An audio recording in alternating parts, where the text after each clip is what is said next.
In today's video, we'll be taking a look at 10 unbelievable monsters in the Bible. Welcome back to FTD Facts. I'm Sarah Carvalho, and now we all know the Bible can be a source of many good stories, morals, messages, and guidance. But you can actually find a lot of shocking, creepy, and even disturbing things mentioned in the Bible as well, which is why today we'll be exploring 10 unbelievable monsters mentioned in the Bible.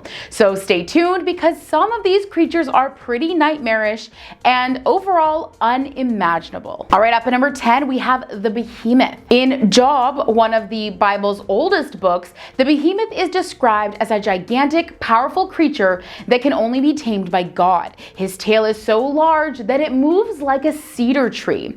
This description has led some creationists to claim that the behemoth was in fact a biblical era dinosaur. However, the creature is mentioned as having a navel or belly button, which would rule out the fact that it was an egg-hatched lizard. In Jewish tradition, the behemoth is a primal earth monster, a symbol of chaos. Less imaginative scholars have also suggested that the behemoth is simply a poetic description of a real giant creature like a hippopotamus. All right, this next one is referred to as the first beast. Now, the first beast of the book of Revelation is a monster with 7 heads and 10 horns that rises from the ocean. It is also said to have the feet of a bear, the mouth of a lion, and the general appearance of a leopard. Wow.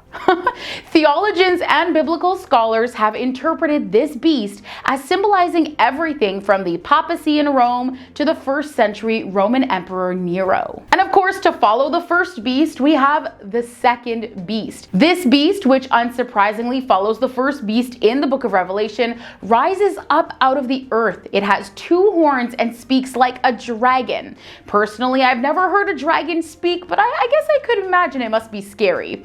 Now, this beast's job is to perform false miracles that encourage people to worship the first beast. It also allows the first beast to kill anyone who doesn't worship it. And it seems like these 2 beasts form some kind of like a tag team or something.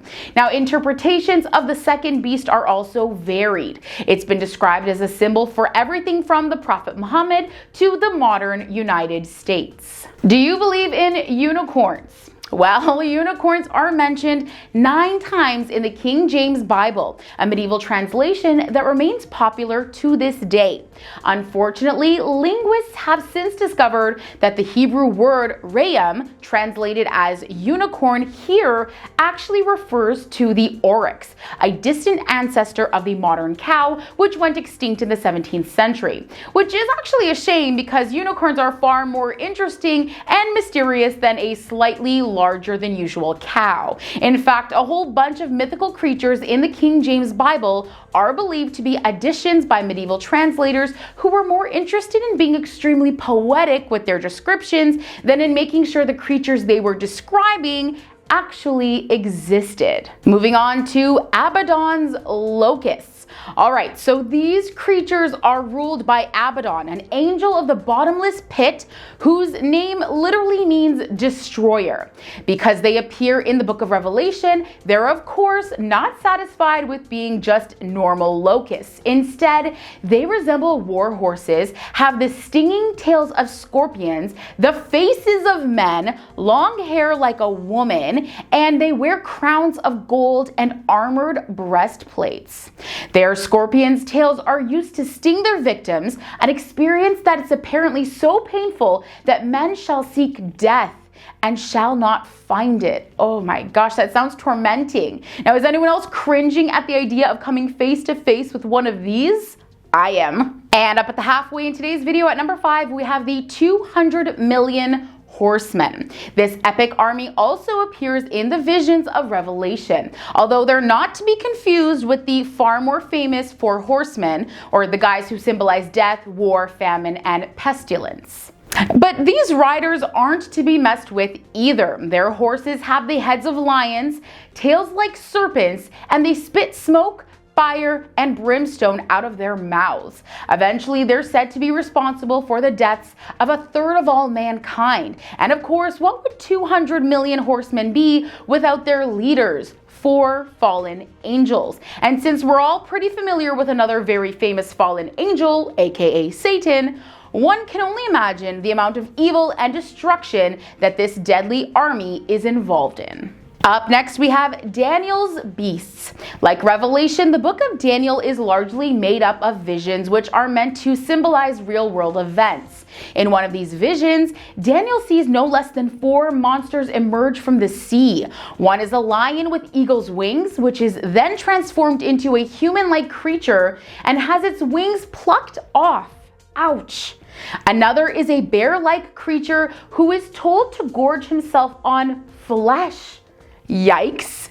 And a third looks like a leopard with 4 wings and 4 heads. The final monster has iron teeth and 10 horns with which it destroys the whole earth. And believe it or not, the vision actually gets weirder from there. These beasts are often said to represent 4 different nations that existed in Daniel's day. If so, each of these nations sound like they would have been pretty terrifying. Up at number 3, we have the dragon. Another beast from Revelation, the great dragon is described as having 7 heads and 10 horns. Clearly, the multi-headed and multi-horned beasts are very popular in Revelation. The beast also has a tail capable of sweeping a third of the stars out of the sky. The text later identifies this dragon as Satan himself, who fights against God's angels and is cast into hell. The King James Bible refers to dragons elsewhere, but like its mention of unicorns, these are believed to be mistranslated. Most modern versions of the Bible identify them more so as jackals, hyenas, or snakes. Up next, we have the Nephilim. Much confusion surrounds the Nephilim, or fallen ones, who pop up in Genesis and are described only as the offspring of sons of God and daughters of men. Some have interpreted this to mean the offspring of angels and human women. Another less interesting explanation is that the passage refers to the mixing of 2 human tribes, godly people descended from the good guy Seth and the somewhat less godly descendants of bad guy Cain.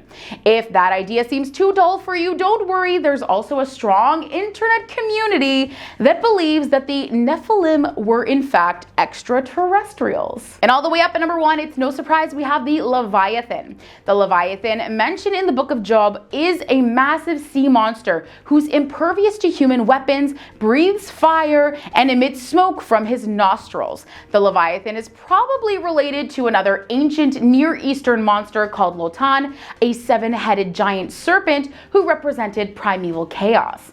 As with many other biblical creatures, there are some less exciting theories that insist that the Leviathan is just a poetic depiction of a crocodile. Although last time I checked, crocodiles did not breathe fire or emit smoke from their nostrils. Alright friends, that brings us to the end of today's video on 10 unbelievable monsters mentioned in the Bible. Let me know in the comments below which of these nightmarish monsters was the most unbelievable to you. And as always, thanks for watching. Don't forget to like and subscribe, and we'll catch you right back here next time for more facts. See ya!